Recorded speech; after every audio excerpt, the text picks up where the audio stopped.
IndiGo క్రైసిస్లో Telugu Desam party నాయకులు దాన్ని కూడా వాళ్ళు అడ్వాంటేజ్ తీసుకోవాలని చెప్పేసి భావించారు. ఎలాగైనా సరే నారా లోకేష్ గారిని కూడా ఇన్వాల్వ్మెంట్ చేసి ఆయన పేరును ఎక్కడికో తీసుకెళ్ళిపోవాలని చెప్పేసి ప్రయత్నాలు చేశారు. మొన్న దీపక్ రెడ్డి ఆయన మా నారా లోకేష్ గారు వారంలో కూర్చొని మానిటరింగ్ చేస్తున్నాడని చెప్పేసి మాట్లాడారు. నా సాయంత్రంగా అర్నబ్ గోస్వామి గారు రిపబ్లిక్ టీవీ యాంకర్ ఎడిటర్ కూడా ఆయన నా సామిరంగా దీపక్ రెడ్డిని ఉతికి ఆరేసేసినాడు. దీపక్ రెడ్డి ఎవరో తెలుసు కదా, తెలుగుదేశం పార్టీ నాయకుడు. ఆయన నేషనల్ మీడియాలో ఎక్కువగా మాట్లాడుతూ ఉంటాడు. ఆయన అధికార ప్రతినిధి కూడా అనుకుంటా. నా సామిరంగా మామూలు ఉతుకుడు కాదు. ఆ ఉతుకుడికి ఆ రోజు ఆయన జంపు, తర్వాత నెక్స్ట్ డే ఇంకొక ఆయన ఎవరో వచ్చాడు తెలుగుదేశం పార్టీ నాయకుడు, ఆయనకి ఇంకో లెవెల్లో ఇచ్చారు బ్యాటింగ్, మామూలుగా కాదు. ఆయన వెళ్ళిపోయాడు. నిన్న మన పట్టాభి వచ్చాడు, రసగుల్లా పట్టాభి. నిన్న నా సామిరంగా ఆ బ్యాటింగ్ చూస్తే తెలుగుదేశం పార్టీ వాళ్ళకి కూడా పిచ్చలేసిపోతుంది. ఏంద్రా మన తెలుగుదేశం పార్టీ నాయకులు పనికి మాలిన ఎదవలు వీళ్ళంతా కూడా నేషనల్ మీడియాలో ఇలా మాట్లాడుతుంటే పరుగు పోతుంది అని చెప్పేసి ఈవెన్ తెలుగుదేశం పార్టీ నాయకులే, తెలుగుదేశం పార్టీ సపోర్టర్సే అమ్మ ఆ బూతులు తిరుగుతున్నారు తెలుగుదేశం పార్టీ అధికార ప్రతినిధుల్ని. ఒక దీపక్ రెడ్డిని కానీ అదేవిధంగా ఈ పట్టాభిని కానీ ఉతికి ఆరేసేస్తున్నారు. తెలుగుదేశం పార్టీ నాయకులే ఉతికి ఆరేసేస్తున్నారు. వాళ్ళ సోషల్ మీడియాలో అసలు బ్యాటింగ్ మామూలుగాలే. ఎందుకంటే మన పట్టాభి దీపక్ రెడ్డి కన్నా మించి ఎక్కువ మాట్లాడాలని చెప్పేసి ప్రయత్నాలు చేశారు. అక్కడ కూడా అర్నబ్ గోస్వామి గారు బ్యాటింగ్ మాత్రం మామూలుగా కాదు, బీభత్సంగా ఉతికారేసాడు. ఒకసారి అర్నబ్ గోస్వామి గారి అదేవిధంగా పట్టాభి గారి కన్వర్జేషన్ ఒకసారి వినండి.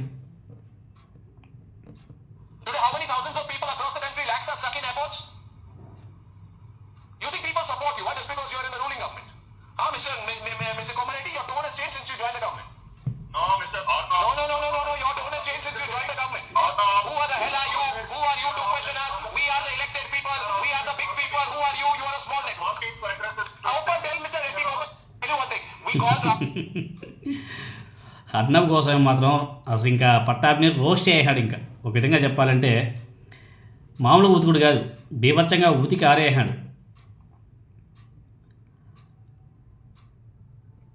ఈ పట్టాభిని ఒక ఇండిగో విషయంలోనే ఇంతగా అర్నబ్ గోస్వామి వేసుకున్నాడంటే ఇంకా ఆనాడు ఉక్రెయిన్ యుద్ధంలో బాంబులు ఎక్కడెక్కడ పడుతున్నాయో గూగుల్లో చూడు పట్టాభి అని చెప్పేసి చంద్రబాబు నాయుడు గారు చెప్తే ఎస్ సార్ చూసి చెప్తా సార్ అన్నాడు.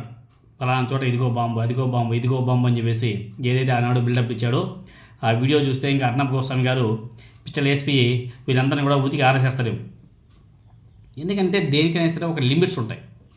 ఆ లిమిట్స్ క్రాస్ అయ్యారనుకో అది పిచ్చ లెవెల్లోకి వెళ్ళిపోతుంది. అనుకో బాగుండదు. అది ఒక 4 మీడియా సంస్థలు మన ఏబిఎన్ కానీ అదేవిధంగా TV5, ఈటీవీ, మహా టీవీ, ఆ టీవీలో కూర్చొని ఉక్రెయిన్ యుద్ధంలో ఆ యుద్ధ సమయంలో మాట్లాడే మాటలు, బాంబులు, లొకేషను, ఇక్కడ విజయవాడలో కూర్చొని ఏ విధంగా యాక్టింగ్ చేస్తారో మనం చూసాం కదా. అది కానీ ఇంకా అర్నబ్ గోస్వామికి వెళ్తే నా సామాన్యంగా ఉతికి ఆరేసేస్తారు.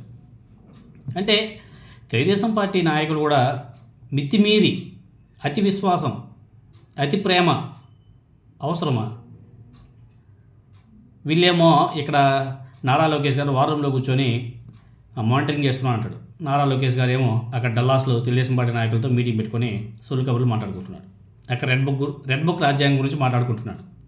అక్కడ జగన్మోహన్ రెడ్డి గారి గురించి, కొడాలి నాని గారి గురించి మాట్లాడుకుంటున్నాడు. వాళ్ళు ఎప్పుడు అరెస్ట్ చేయాలని చెప్పేసి వాళ్ళు అడగడం, దానికి సమాధానం చెప్పడం. అది ఒక మంత్రిగా ఉన్నటువంటి నారా లోకేష్ గారు డల్లాస్కి వెళ్ళి మాట్లాడే మాటలో చెప్పే సమాధానం. ఎవరైనా సరే ఒక దేశానికి వెళ్ళినప్పుడు అక్కడ వ్యాపారవేత్తలను పిలిపించి ఇండియాలో ఇన్వెస్ట్మెంట్ పెట్టండి, అవి అని చెప్పేసి మాట్లాడుకోవాలి. కానీ అక్కడికి వెళ్ళి రెడ్ బుక్ రాజ్యాంగం గురించి జగన్మోహన్ రెడ్డి గారిని ఎప్పుడు అరెస్ట్ చేస్తారు, కొడాలి నాని గారిని ఎప్పుడు అరెస్ట్ చేస్తారు? అది ఇంపార్టెంటా? రాష్ట్రానికి అది ఇంపార్టెంటా? రాష్ట్రానికి ఏది ఇంపార్టెంట్? అప్పులు కుప్ప అయిపోయింది, దాన్ని ఎలా రెడ్యూస్ చేయాలని చెప్పేసి ఆలోచన చేయాలి. రాష్ట్ర వ్యాప్తంగా నేరాలు ఘోరాలు బీభత్సంగా పెరిగిపోయినాయి. గంజాయి బ్యాచ్ బీభత్సంగా పెరిగిపోయింది. ప్రశాంతంగా ఉన్నటువంటి నెల్లూరు జిల్లా నాశనం చేసేశారు. వాటిని అరికట్టాలి, వాటి మీద దృష్టి పెట్టాలి, అవి చేయరు. ఫీజు రీంబర్స్మెంట్ ఇవ్వాలా, వాటిని చేయరు. రైతులను ఆదుకోవాలా, వాటిని చేయరు. మెడికల్ కాలేజ్ ప్రైవేటీకరణ చేస్తున్నాం, వాటిని ఆపాలా, అవి చేయరు. విశాఖపట్నం స్టీల్ ప్లాంట్ని ప్రైవేటీకరణ చేస్తున్నాం, అది వాటిని ఆపాలా, అవి చేయరు. రెడ్ బుక్ వాళ్ళని అరెస్ట్ చేయాలా, వీళ్ళని అరెస్ట్ చేయాలా, వీళ్ళ మీద అక్రమ కేసులు, వాళ్ళ మీద అక్రమ కేసులు, ఎప్పుడు చూసినా లోకేష్ నేషనల్ మీడియాలో కూడా లోకేష్ జపం చేస్తూ వాళ్ళని అందరూ ఎక్కించే క్రమంలో వాళ్ళ పరువు తీస్తున్నారు అధికార ప్రతినిధులు. సిగ్గు సార్ ఉండాల. ఇండిగో క్రైసిస్కి, నారా లోకేష్కి, చంద్రబాబు నాయుడు గారికి ఏమైనా సరే సంబంధం ఉంది. ఎందుకు వాళ్ళని కూడా అక్కడ తీసుకువచ్చి వాళ్ళ జాకెట్ పెట్టి పైకి లేపి అవసరమా? కింద పడ్డారు కదా.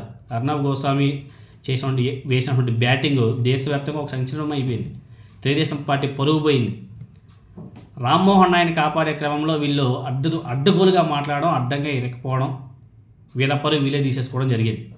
ఇలాంటి ఇంకా ముందు ఇంకెన్ని చూడాలో.